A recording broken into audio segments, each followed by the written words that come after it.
안녕하세요. 한반도 안보전략연구원 이사장 송봉선입니다. 오늘은 김정은 자신의 경호요원도 대거 숙청한다는 제목을 가지고 방송을 시작하겠습니다. 북한 정권 창건 이래 처음으로 친위 세력을 대거 숙청한 사건이 지난해 8월부터 최근 사이에 있었습니다. 김정은 서기실 조사단이 호위사령부 검열에서 부패한 간부들과 그들이 수뢰한 자금 출처는 수령의 안정과 직결된 매우 중요한 문제라고 하면서 이러한 부패는 단순 부패와 적대 국가의 매수용 공작금을 받아서 문제를 일으킨 이러한 죄가 서로 다르게 평가된다면서 강력한 검열을 실시했습니다.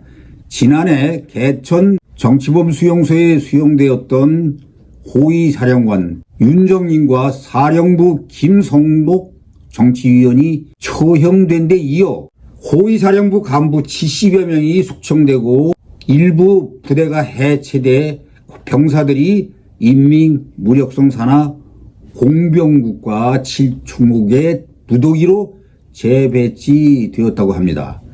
북한 소식통에 따르면 호위사령부 간부들의 가택 수색 과정에서 수십만 달러를 웃도는 달러 뭉치가 발견되었다고 하는데 호위사령부 간부들은 원래 달러를 보유할 수 없다고 합니다. 이른바 친위 세력이 달러를 운익한 것은 정권 붕괴를 대비하고 있다는 의미로 해석 때문이라고 합니다. 전 윤정인 호위사령관은 혁명화 교육을 받고 정치범 수용소에 수용되었다가 처형됐다고 하는데 실제로 호위사령관이 처형되었다면 총정치국 간부들이 숙청되는 것 이상으로 충격적입니다. 호위사령관 직책은 김정은을 지키는 최후의 보루이고 그가 처형된다는 것은 체제가 그만큼 위태로워졌다는 것을 의미하기 때문입니다. 호위사령관과 연계 임명한 산하 외화벌이 기관의 핵심 간부들은 해외에서 막대한 돈을 벌어 뇌물로 상납해왔다고 합니다.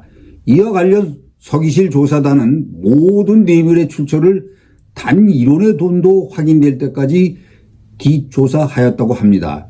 해외에서 돈을 벌어 상납한 간부들은 돈의 출처가 확인될 때까지 조사를 받게 되며 출처가 확인되지 않거나 이상한 자들로부터 들어온 돈들은 소위 한국이나 미국의 적선 자금으로 판명되어 가중처벌을 받게 되는 구실이 된다고 합니다.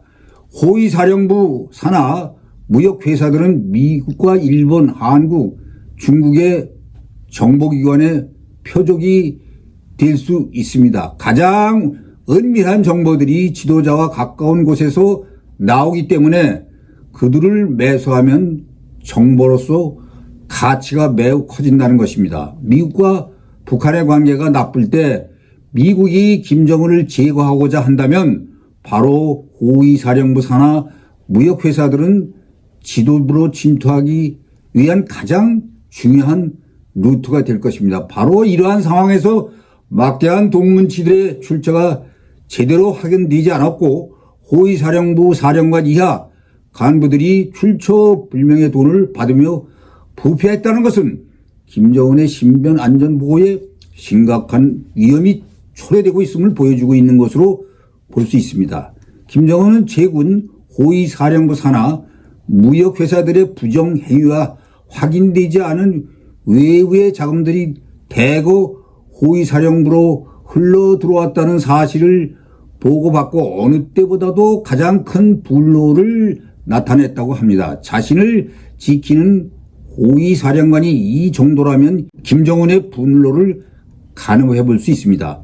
김정은이 머무를 수 있는 전국의 특각 소위 별장들은 34개소로 김정은 시대에 만들어졌습니다. 전국의 가장 경치 좋고 유명한 곳에는 어김없이 김씨 지도자들이 머물 수 있는 별장들이 들어섰습니다. 별장 설비 자재들은 일본, 독일 등에서 수입되어 관리되고 있습니다. 이 별장을 지키는 호위사령부 산하 경비대, 5과 대상 여성들, 접대부들을 포함해 전국에 산재한 김정은의 별장을 하나 운영하는데 연간 수백만 달러의 자금이 소요된다고 합니다. 별장 비용으로 연간 1억 달러에서 3억 달러까지 소요된다는 증언도 있습니다. 1980년대 중반 김정일 정권 시절 기품조가 확대되고 별장이 건설될 때는 연간 5억 달러의 돈이 탕진된 것으로 알려지고 있습니다. 여기에 호위사령부 경호 비용은 포함되지도 않았지만 그들이 누리는 혜택까지 포함한다면 막대한 예산이 별장 비용으로 사용되는 것입니다.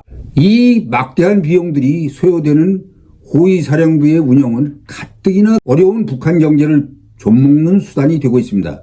이른바 이것이 궁정경제입니다. 북한 경제를 살리는데 수령보호실과 장비 운영만 줄여도 인민경제가 허리를 펼 정도로 개인을 위한 비용이 너무 막대합니다.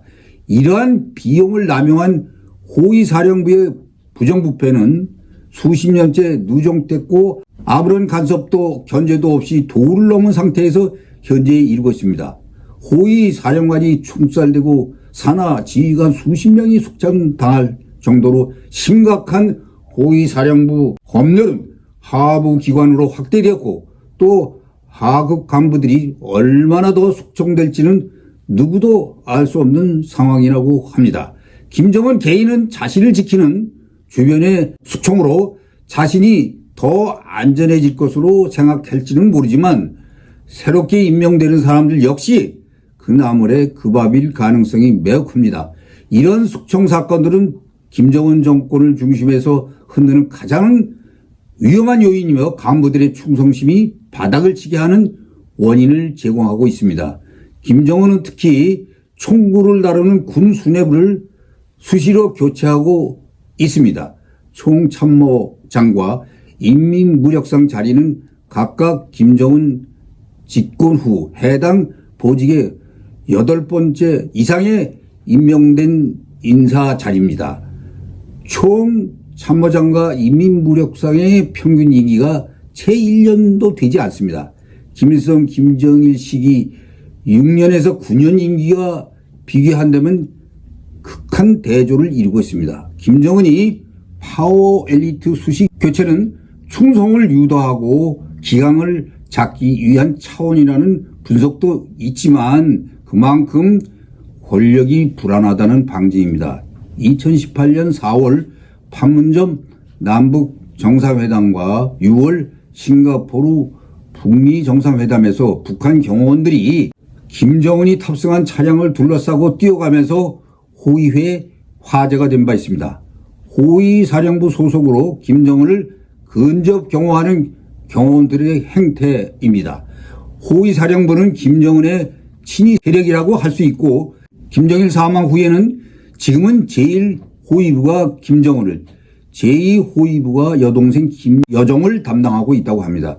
김여정의 위상이 사실상 김정은과 거의 동급으로 보장되고 김정은의 공동정권 운영자로 가장 믿을 만한 협력자로 생각하는 상황에서 김여정의 신변보호는 김정은 자신이 직접 챙길 만큼 중요하게 보장되고 있다 합니다.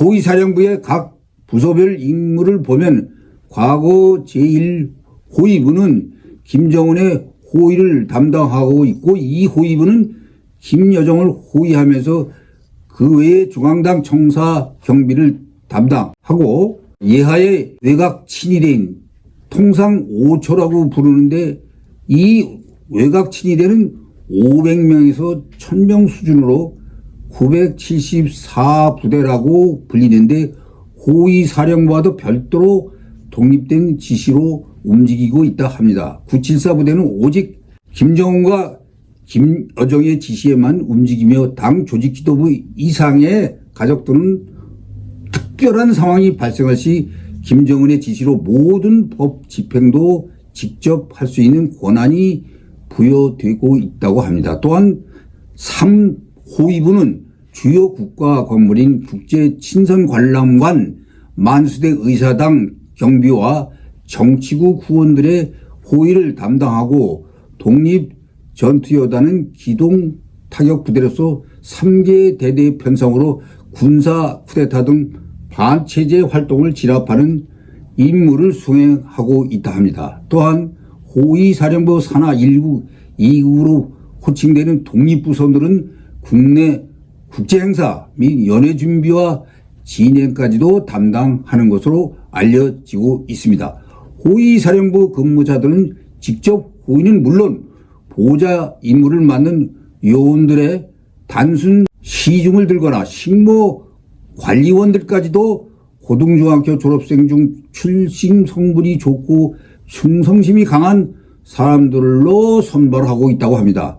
김정은 경우 974 부대는 중앙당 5과 대상으로 공작원 선발 이상으로 신중의 신정으로 선발된다고 합니다. 김정은의 가장 근저리에서 경호를 해야 하는 자들이기 때문에 인물, 육체적 조건, 가정 환경 등 모든 면에서 최우수의 점수를 받은 자들이 선발된다고 합니다. 공작원 교육과 유사한 군사훈련을 받지만 경호에 특화된 별도 훈련도 받는다고 합니다. 974 부대는 군인들 가운데 단연 최고의 집단으로 평가받는다고 합니다. 974 부대원으로 선발된 이들은 외부와 완전히 단절된 생활을 해야 하지만 생활면에서는 우대를 받는다고 합니다. 외출 외박은 물론 부모들과도 연락하거나 만날 수 없으며 기혼자들도 지정된 주거 장소에서만 생활하는 등 통제된 생활을 하고 있으나 철저한 신분보장과 중앙당 과장급에 해당하는 식량 및 봉급을 받는다고 합니다. 김정은의 호위사령부 요원에 대한 대거 숙청과 제멋대로의 군부 숙청은 이들에게 반김을 조성하여 스스로 무덤 파는 행위로 김정은 정권의 앞날이 결코 밝지 않다고 볼 수 있습니다. 이제 남측이 이 독재자를 만나 비핵화나 평화를 기대하는 것은 독재 정권의 장기화를 도와주는 것 외에 아무것도 아님을 우리 위정자들은 깨달아야 합니다. 시청해 주셔서 감사합니다.